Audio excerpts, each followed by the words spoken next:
ဒီနေ့ချစ်စွေကြီးရဲ့ညီလေးညီမလေးတွေကိုလေချစ်စွေကြီးကဘူးတုတာဟာဘလောက်တောင်မှအရေးပါတယ်လဲဆိုတာကိုတာတကာလေးတစ်ခုနဲ့ပြောပြမယ်မင်းတို့အဲ့ဒါအကြောင်းကတော့ဒီလေးကွာတို့ဟိုတုန်းကအညာဒေတာမှာလေကုံရောင်းကုံဝယ်တွေလောက်ကြတယ်အညာကုံတယ်ကြီးတွေရှိကြတယ်ကွာတို့ကအညာပြေကနေပြီးတော့အညာဒေတာကနေကုံပစ္စည်းတွေယူပြီးအောက်ပြေအောက်ရွာကိုလှေတွေနဲ့စုံပြီးတော့ရောင်းကြတာလေအဲ့ဒီအခါမှာအဲ့ဒါလိုပဲကွာလူကြီးတယောက်ကသူ့ရဲ့အညာဒေတာကုံပစ္စည်းတွေကိုယူလှေနဲ့တူအောက်ပြေအောက်ရွာကိုလာရောင်းတဲ့အခါမှာရွာတရွာကိုရောက်တဲ့အခါကျတော့သူ့ရဲ့ကုံပစ္စည်းတွေကိုဒီထောင်နိုင်နဲ့ရောင်းတော့တာပေါ့ရောင်းအဲ့ဒီရွာလူလေတယောက်ကနေထွက်လာလဲပြီးတော့သူ့ရဲ့ကွန်ပစ္စည်းတွေကိုတခါတည်းလမ်းကပြန်ကမေ့လဲပြီးတော့ကွန်ပစ္စည်းတွေရဲ့တစ်ခုချင်းယူရင်တပိတ်တာကြီးယူရင်ဘယ်လောက်လဲအကုန်ယူရင်ဘယ်လောက်လဲဈေးတွေမေ့လဲပြီးအဲ့လိုဆိုလို့ရှိရင်သူလှေပါကုန်ပစ္စည်းယူမယ်ဘယ်ရွေ့ဘယ်များနဲ့ဈေးထားပါလို့ပြောတဲ့အခါကျတော့လေသူတို့နှစ်ယောက်ကဈေးသွားဈေးလာလေးတွေကိုကြည့်လဲပြီးတော့အစဉ်ပြေးသွားတယ်ပြောပါတော့ကွာဈေးတဲ့သွားတယ်လှေပါကုန်ပစ္စည်းကိုအဲ့ဒီလူလေကအကုန်ဝယ်လိုက်တယ်ပေါ့အဲ့ဒါပစ္စည်းတွေချပြီးငွေတွေလည်းချေးပြီးတော့ပစ္စည်းတွေလည်းချပြီးတော့ခဏကတော့အညာသားကြီးကသူ့လေကိုလှောပြီးထွက်မယ်လဲလို့ကောလူလဲကလှေကိုအယူမခံတော့ခမလှေယူသွားလို့မရဘူးဟာဘာဖြစ်လို့လဲဆိုခမရှိကကျွန်တော်ပစ္စည်းစဝယ်တွေကလှေပါကုန်လို့ပြောဝယ်တာလေအဲ့ဒါကြောင့်မို့လို့ခမလှေမှာပါတဲ့ကုံအပြင်ခမလှေပါထားခဲ့ရမယ်လို့ပြောလဲပြောတခါတဲ့ခဏကတော့အယောင်းဝယ်လုပ်တဲ့ဈေးတွေကြီးမဟုတ်ဘူးခမလှေပါကုံဆိုတာလှေပေါ်မှာပါတဲ့ကုံကိုကျုပ်ကရောင်းတာလှေရောင်းတာမဟုတ်ဘူးအဲ့ကြောင့်မလို့ကျုပ်မပေးနိုင်ဘူးလို့တယောက်နဲ့တယောက်အငင်းတွေခုံရနေအဲ့ကနေလဲပြီးတော့အဲ့ရွာမှာရှိတဲ့လူကြီးအိမ်ကိုရောက်သွားတော့တာပေါ့လူကြီးကလည်းသူတို့နှစ်ယောက်ပြောတဲ့အမှုကိုကြားနာလဲပြီးနားထောင်လဲပြီးတော့ဘာလို့ဆုံးဖြတ်လိုက်လဲဆိုတော့လှေပါကုံဝယ်တာဖြစ်သည့်အတွက်တဲ့ကုံတဲ့ဟာလှေပါပေးခဲ့ရမယ်လို့အမှုလဲဆုံးဖြတ်လိုက်ကောခုနကတော့ဈေးတွေကြီးမပေးနိုင်ဘူးအဲ့တော့ဒီအမှုကိုတော့ကျုပ်ဒီမာတွေမပြီးနိုင်ဘူးကျုပ်မြို့ရအောင်တက်တိုင်မယ်ဆိုပြီးတော့မြို့ရအောင်မှရှင်းမယ်ဆိုပြီးဒီခါမြို့ကိုတက်တိုင်ပြန်တက်တိုင်တော့လည်းမြို့မှာလည်းကြာအောင်ခဏကတော့ပစ္စည်းဝယ်တဲ့သူကဘလို့တွက်ကတ်လဲဆိုတော့ဂုံတော်မောင်ကြပန်းကိုတွားပြီးတော့ကတ်ဂုံတော်မောင်ကြပန်းဆိုတာဟိုတုန်းကဒါနယုကခေတ်သီလယုကခေတ်န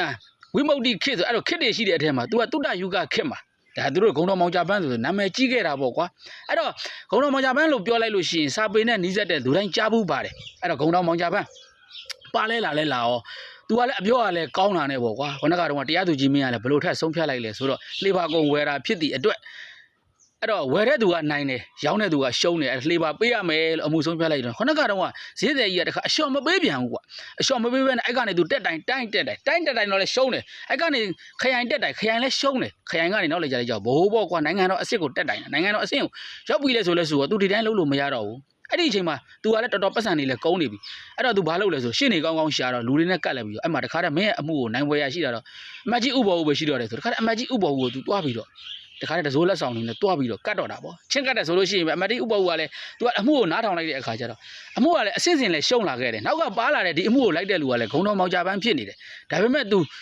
ရင်တော့လေးတာပေါ့ဒါပေမဲ့ညတော့လဲ तू မနိုင်အင်္ဂါလူကလည်းဖြစ်နေတဲ့အားလျော်ဆိုတာအဲ့ဒါနဲ့ပဲ तू ဒီအမှုကို तू နောက်ဆုံးဖြစ်တဲ့နီးနဲ့ကျွန်တော်ညံစွမ်းရှိသမျှကိုညီမယ်ဆိုပြီးလက်ခံလိုက်တဲ့အခါမှာအဲ့တညာလုံး तू ကလည်းဟိုအမကြီးဥပ္ပေါ်ဦးကလည်းဒီအမှုရဲ့အမှုတော်အမှုလွာတွေ तू ဖတ်တာပေါ့ဖတ်လက်ပြီးအကြံတွေထုတ်ကြတာပေါ့တညာလုံးမိတ်ဖဲနဲ့အကြံထုတ်တာတယ်မိုးလင်းခါနီးကြကမှ तू အကြံရတယ်တဲ့အကြံရလဲရမနဲ့လက်ကြရုံမှာရှောင်းလွှဲချက်တွေပေးကြတော့တာပေါ့ပေးလိုက်ပြီးတော့တရားသူကြီးကဆုံးဖြတ်ခါနီးလိုက်ကြ तू ကလည်းထက်ရှောင်းလွှဲချက်ပေးလိုက်တယ်ဘယ်လိုပြောလဲဆိုတော့မှန်လားပါတရားသူကြီးမင်းတဲ့သူတို့တွေဟာလှေပါကုံပစ္စည်းလို့ပြောနေတဲ့အတွက်လှေပါကုံပစ္စည်းဝယ်တာကိုလက်ခံပါတယ်တဲ့အဲ့တော့လှေပေါ်မှာပါတဲ့ပစ္စည်းတွေကိုဘာနဲ့ချိန်ပါတယ်လဲလို့ပြီးတော့ချိန်ဝင်နဲ့ချိန်ပါတယ်တဲ့အဲ့လိုဆိုလို့ရှိရင်လှေကိုလည်းချိန်ဝင်နဲ့ချိန်ယူမှသာလျှင်တရားမျှတမှာဖြစ်တယ်တဲ့အဲ့တော့လှေကိုပါတရားသူကြီးမင်းချိန်ဝင်နဲ့ချိန်ပေးဖို့မှတရားမျှတမှာဖြစ်ပါတယ်လို့ရှောက်လိုက်ကိုတရားသူကြီးကလည်းစဉ်းစားပြီးဟုတ်တာပေါ့အဲ့တော့မင်းတို့လှေပါအဲ့တော့အကုန်လုံးကိုလှေပါကုံဝယ်တာဖြစ်တဲ့အတွက်မင်းတို့ပစ္စည်းတွေကိုချိန်ဝင်နဲ့ချိန်တယ်လို့လှေကိုလည်းမင်းတို့ချိန်ဝင်နဲ့ချိန်ယူစေလို့အမှုလဲချလိုက်ကိုခုနကတော့ကဈေးတယ်ကြီးကအမှုနိုင်သွားတော့တာပေါ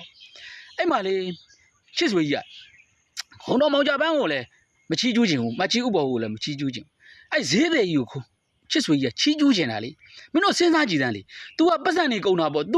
तू ရောင်းလို့ရတယ်လေပတ်စံနေတော့အကုန်ကမန်းကို तू ကအစင်းကို तू လိုက်တာငွေကြီးကို तू ထက်မတွက်ဘူး तू ဘာကိုထက်တွက်လဲသူ့ရဲ့ဂုံတိတ်ခါတွေကို तू ထက်တွက်တာလောကမှာကိုလှုပ်တဲ့အလုပ်ကကိုယ့်ရဲ့ဂုံတိတ်ခါအတွက်ကြမ်းခဲ့မှာပဲဖြစ်တယ်တို့တွေကတခါတလေကြတော့လေ